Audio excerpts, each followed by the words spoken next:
Thank you, Mr. Speaker. My question is to the Minister of Finance and asks,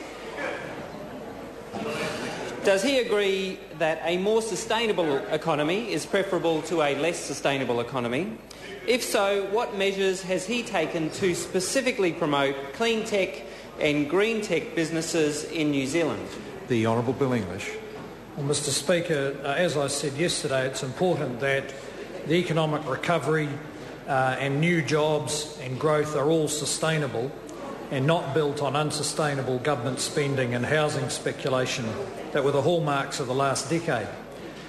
So it's also important that we balance our economic and opportunities with our environmental objectives. And in that context, the government has put in place several measures to promote clean technology businesses. The most significant is the amended emissions trading scheme, which puts the right incentives in place for all households and businesses who are using carbon-based energy to use clean technology. The government's also put in place the waste levy, which I understand the Members' Party lobbied for when it was in support of the previous government. Dr. Russel Norman. Thank you, Mr. Speaker. When he announced in his budget $321 million of expenditure in research and development, why didn't he target even a fraction of that spend on green tech and clean tech industries such as renewable energy, sustainable agriculture, green tech manufacturing and energy efficiency? The Honourable Bill English. I think the member's right that the government process has the opportunity to do that.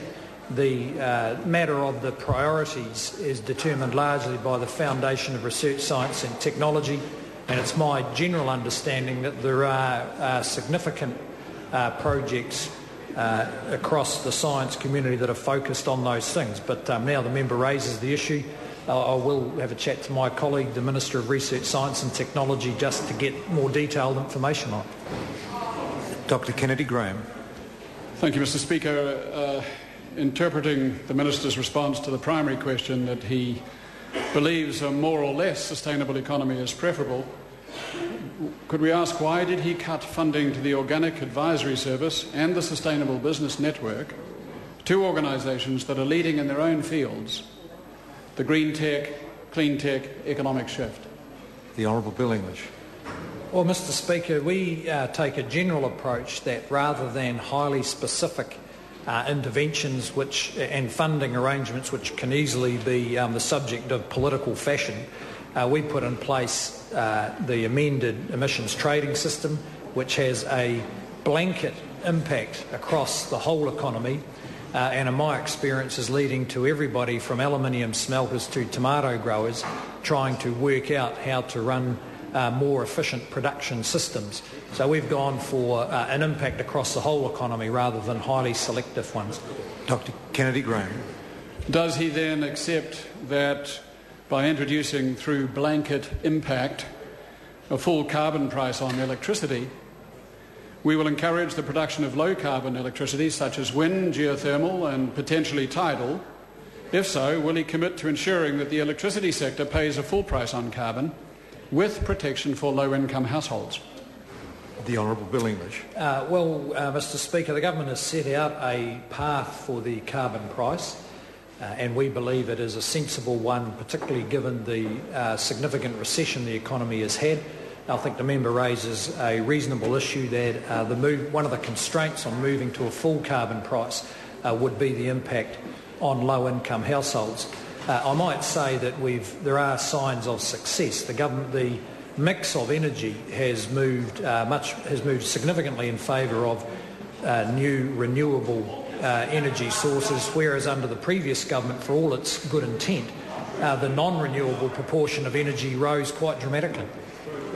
Dr. Russel Norman. Thank you, Mr. Speaker.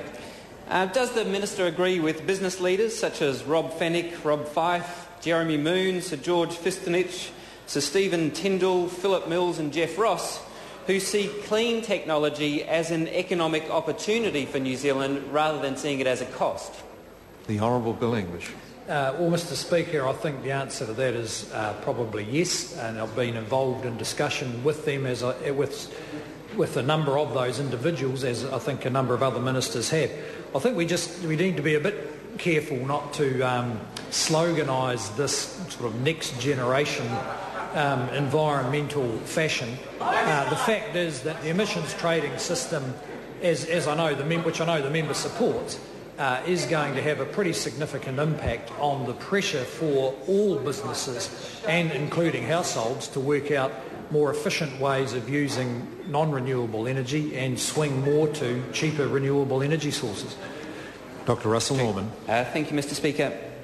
With regard to the business leaders that the list of which I gave earlier, does he agree that the clean technology is an opportunity to achieve the kind of knowledge-led economy of which there's been enormous talk over many years, while at the same time improving our environment and enhancing our clean green image, and that requires more focused attention than a broad price signal?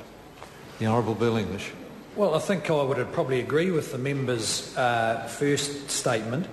I would say, with respect to his second statement, I wouldn't say more focused than a broad price signal. I think there is a broad price signal out there which we all agree is the right kind of signal. We probably disagree on how strong that signal should be at the moment. But these kind of discussions would be in addition to that broad price signal, not a replacement for it. And any entrepreneurial or innovative ideas people have, particularly about the use of public resources to achieve those ends, we're interested in hearing about. Dr. Russel Norman. Thank you, Mr Speaker. Does he accept that the economy to some extent has been based on the premise of simply mining more, farming more and consuming more, and we actually need to make the transition to a green tech, high-tech solution, both for economic and environmental reasons? And so while the beginnings of a price signal around the ETS is a start, it will require more effort from the government to make that transition. The Honourable Bill English. Well, Mr Speaker, I don't agree with the member's first statement. I do not agree with the analysis that New Zealand's economic growth has all been based on the unsustainable exploitation of resources. Our fundamental resource is soil and its productive capacity, and the New Zealand farming industry has shown an extraordinary capacity to sustain the productive capacity of our soils and our grasses and our forests over 150 years. So I think we already know a lot about sustainable production systems, but of course technology can help us add to its productive capacity. Question number 5, the Honourable Nanaia Mahuta. Mr Speaker, my question is to the Minister of Energy and Resources. Did he give an